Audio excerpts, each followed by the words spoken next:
Akkasi akkaalii babbareedduu ilmaan Oromoo gara poointii isin deebamee xiqqoo isin dheebisee abbichuun kaa badhaasa gugurdoo 4 argate. Maqaalee badhaasaa yookaan ammoo kennaa addunyaa kana gubbatti addunyaan eenyu jennee waamna leenca kana jedhanii waamanii jechuudha. Prophet of Possibility ergamaa danda'u yookaan ammoo waan jedhe godhu maqaaf tokkoffaan abbichuu kenname. Kalammataati King of the Horn, King of the Horn, nugusa ganfa Afrikaa. Allahu Akbar. Eenyu kun beektani abbichuu ka addunyaan badhaasa nama gartee jagna yeroo ammatti argame maqaa kan baafna jedhanii konferensii guddichaa Brazil irra deemaa jiru irratti argame jechuudha. The visionary of leader nama tilmaamu, nama yaada gaarii qabu, nama gartee uf durri isaa uf dura laabu kaf duba deemu dabeessa ba'uu miti. Singalee abbaa xiinxalla gaarii abbaa xiinxalla gaarii yetti gabaalee taadee sabbaa keetii seen ta'uuris dadhabne waggaa meeqaa taa'isiin jenne kolkollee jan shaamini biroodha. Throne of the Nile. Allahu Akbar. Ita abbaatu. Yoo akkana maqaa baasan dhiira akkana dhiirti yoo maqaa baaste dhiira. Maqaa arfan abbichuu dhageettaniisi. Throne of the Nile. Nugusa Abbaay. Allahu Akbar. Kolkollee. Nugusa maaliiti? Nugusa Abbaay. Addunyaa kenneefi sabbaa keetii seen daree amma osootii. Olii gad deemtee dubartii ayyoo fi abboo irraa sabbata irraa waa hiikkachuuf asii achi deemtu reeffa gurgurattu leenci akkana addunyaa gubbaa irratti sirba jechuudha. Maal jettarree amma? Eenyu naan naa godhame? Eenyu waa'ee kana deebise? Kanaaf leencichi kun maqaa arfan kana badhaasa 4 addunyaa irratti argame ka yeroo ammatti addunyaan ajab jette ka ummanni adii yeroo maqaa kanaa waamana taa'uu dide. Never ever takka. We didn't see jedhan gartee hin agarre. Nama akkanaa jiruu keenya keessa jedhan jechuudha. Jiruu keenya keessatti nama waggaa 7 kana dalagee miti waggaa 20-30tti one person namni tokko. Jechoota kana laal. Ergamaa danda'u. Prophets jechuun ergamaa danda'u. Isaan kaawwan biraa jedhanii incha isaan itti fayyadamuu barbaanne. Danda'u. Waan godhuu danda'u jechuudha. Hin godhu namni jedhu yoo jiraate daqiiqaa amma gartee addunyaan murmi.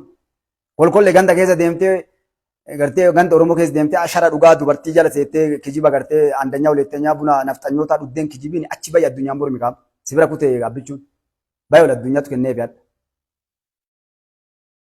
Dhaqii addunyaa mormee dhiiraatam. Kolkollee.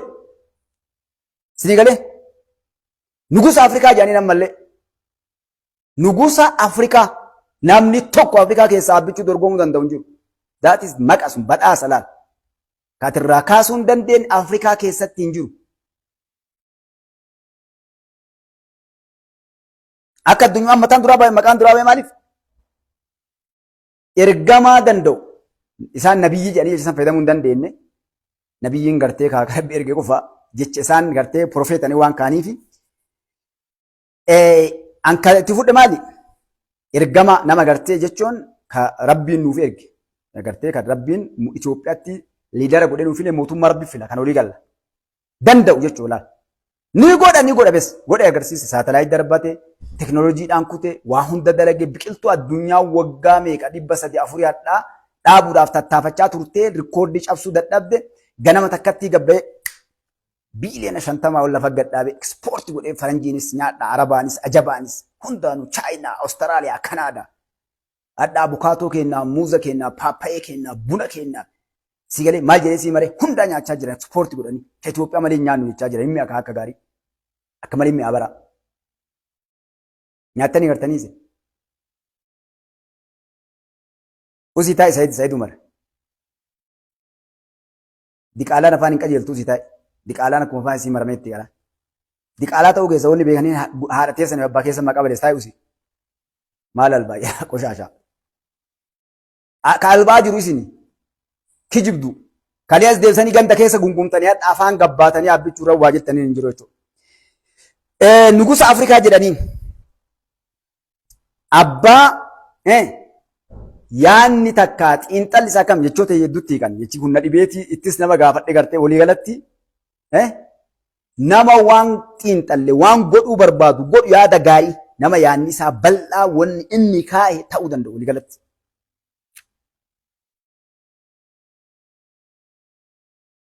Kan irraa maayoo nugusa Abbaayi Allahu Akbar eeka iyyaa turanii miliinik irraa eegalee namni haga bishaan Abbaayaadhaa qoratanii argatan waggaa 100 namuu hidhuu sodaate Abbaayi. Warri Abbaayi kanarra mormu biyya duubatti nama argatee itti fayyadamu. Dhukkee irraa kaafna jedha namu. Walii gallee dhukkee irraa kaafna. Ijipti bishaan Abbaayamu osoo hin jirumo. Meen gartanii mee ajaa'iba. Ummata illee akka jechaa ture barultajjii gubbaa abbaan. Abbaayi kenna. Abbaayi waliin gartee nam tokkoonuu gartee waliin hin dhaabbannu. Abbaayi irratti gartee lubbuu kenna kennina.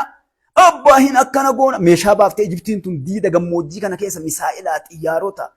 Waan silaa qabdu gartee kan Ameerikaa irraa guurte kana gadi naxxee bara yeroo Abbaayi jedhanii. Arabni tun yaate. Kumaandoo kana yaaftee ol garagalee gartee samii sangayii gaddeebu kana baaf dubbiin achi as jirti ilaal. Onni. Gurbaa. Onni. Kun maayindii. Kun haqa. Abdul Fattah Siisiin nama bara waraanaa maarshaa nama gartee maarshaa fildii wannaadha. Nama gaafa abbichuun hin dhalatin jeneraalaati. Mucaa daa'ima kaleessa dhufe garuu zippee afaanitti halkan guutuu afaan buluun yoo gabbayee uummata abbichuun gamanaan bishaan Abbaayyaa hidhee waan dhukkee irraa kaasuu jira. Osoo inni akkasii ba'u galgalaa ganam akkas goona lakki boru akkas goona liigii arabii wajjin akkas goona maalii wajjin akkas goona Ameerikaan nu gargaara gaaf kaan gartee Tiraampiillee kabalaati harka fuudh jala garagalee deemna nama nu Nobel Peace Prize nu dura fuudhee nu biraa kuteen uummataa nu gubee gartee dhiiga nu dhaabee asitti dubbii dubbata ta'e jazba jedhee raachaa reelee gartee hayyaa akkam taa'ee jedhee deemna amma si bira kutee walii galii deemi gartee hagaafti gartee maqaan sin badini achi deemi walii galii Itoophiyaa waliin jiraadhu jedhee hin jiru tamna akkasii. Akkasii bara. Kolkolleen jennee reeshii ammeen biroodha. Kanaaf Fir'oon agartee the king of Nile hin jenne nugusa Abbaayi. Walaa warroota bishaan gadiitti keessaa Suudaanii fi Suudaan fala badaa dhattee bakka lama dabaqatte. Warri abbichuu beeku gara abbichuu warri kun gara Ijiptii.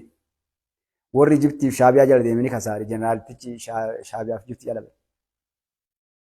Yeroo maraa dhiira waliin ola waan isin yamu. Yeroo maraa maal gootan dhiira waliin ola.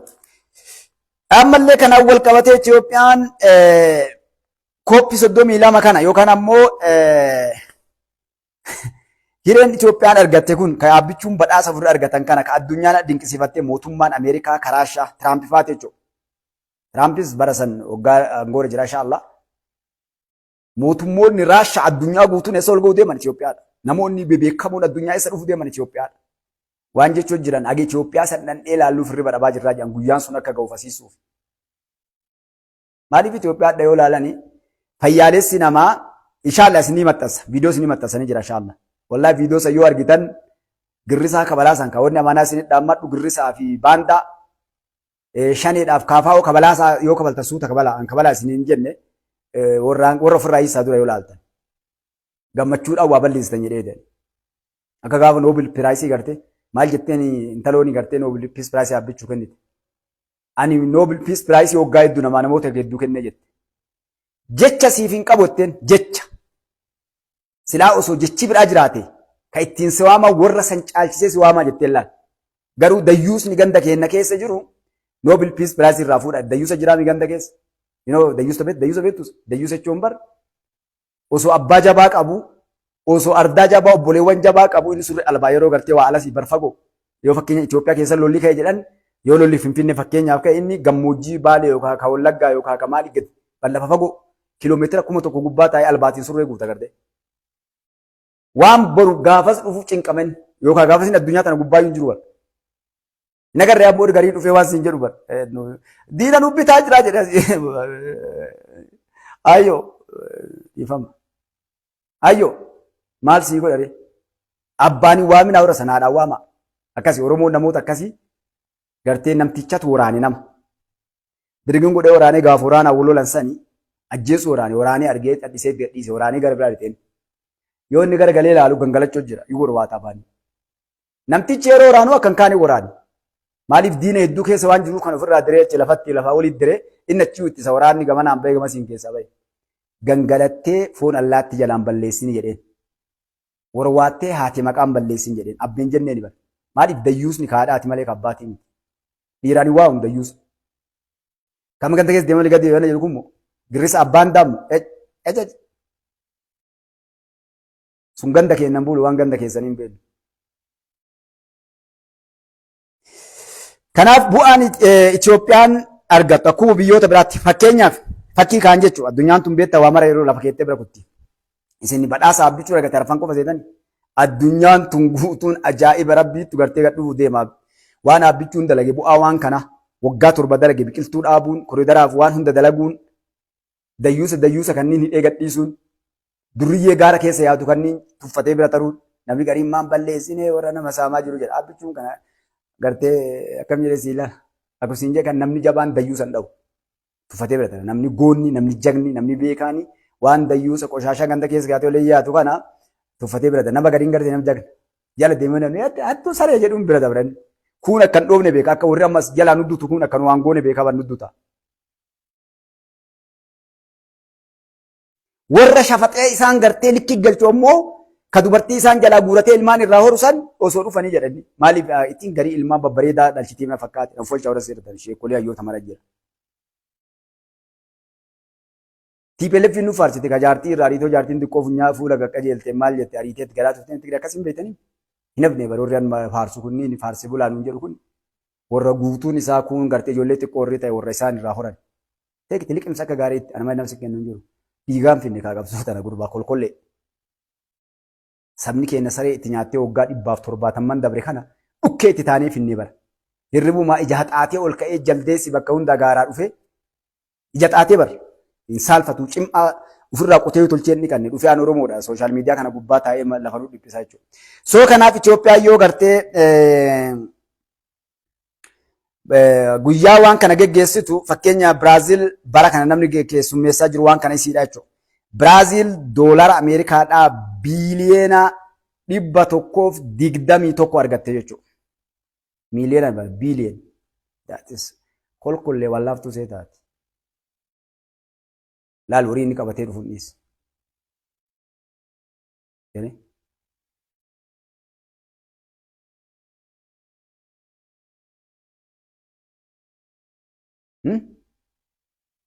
Maal wixxiftan osoo bakka takka waan geenne gartee. Mee gabbaa keenya kana bookkisa. Mee quma dhaadhaa keenya dubbadha akkas goone jedha. Maal gootanii si yoo gartee qamisii warra miyyee miliinikii fi gabra tsiyoonfaa godhattanii olii gad deemtan malee. Soo kanaaf Itoophiyaan inshaallah tilmaamni amma kaa'ame warra kana keessaa fakkeenyaaf Itoophiyaanis fakkaataa kana yookaan kanaa ol akka argattu tilmaamnaa jenna jechuudha. Rabbachiin nu haa ga'u, rabbi horasan nu haa godhu jechuudha. Itoophiyaan piroojeektiilee daladde misooma biyyiin kanneen keessatti daladdeen fiddulleen jibbu. Piroojeektii biyyoota kanneen keessatti daladdeen biyya keessatti daladde kanaani sadarkaa akka biyyatti akka addunyaatti wanni as gubbatti tilmaamni kaa'amaa jiru kuni biyya gartee kalee maaltu akkas godhe. Biyya sadarkaa kana waggaa 7 kana keessa sadarkaa kana geette kalee eessa turte? Maaltu isii qabe? Rakkoon isii maali? Liidaroonni sun maal ta'an? Uummanni Itoophiyaa kana gaafin as gubbaa kee warroonni waan kana hordofaa turtan hawaasni hoo maal ta'e uummanni eessa ture? Namoonni akkanaa namni akkanaa biyya bulchu osoo jiru nama akkanaa osoo qabanii uummanni Oromoo kun hagam gaadha argaa jira. Maaltu isaan mudate gaafilee dhama jirtu addunyaa keessa? Kan namni kun keessaa gabba'e tokkochi dhufe jalqaba. The first time namni liidar ta'e Itoophiyaa bulche kun kana dalage uummanni kun yoo as dhufe maal dalaga jennaan nu ammoo deebifnaat waan jirri hin beekne takka jechuudha. Leencichi Oromoodhaa Fiild Maarshaal Biraanuu Juullaa hogganni raayyaa ittisa biyyaa Itoophiyaallee Oromoodhaa jennaan. Eekaa ammatti addunyaa namni gabbu'ee san kaa'in jiru beektan. Leencichi Oromoodhaa Yilmaa Mardaasaa dhaaleeta jira. Yilmaa Mardaasaa ka humna qilleensaa addunyaa keessatti toop biyyoota guddatte wajjin dorgommitti Afrikaa keessaa ammoo gubbaa ol bahee gallaaluu jirille ilma Oromooti jennaan. Eegaa bakka amma toophii gurguddootan isinii kenna. Akkasuma jeneraalonni hadha bakkoota furaa jiran. Loojistik kaadha raayyaa ittisa biyyaa waliigalatti hulaa humna qilleensaa, humna lafoo, humna baaraa gartee loojistikii dhiyeessee ol guddisee Jeneraal Abdurrahmaan Ismaa'il jennaan.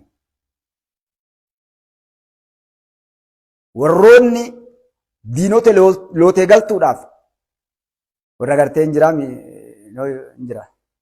Warri haadha jal'u fe'a. Warri akkoo jal'u fillee hin dhabamu. Kanneenis warri qorsatti kutuu ennonnaan warra koffiyaa diimaa dhufaa irraa baraabu. Jeneraal Jamaal.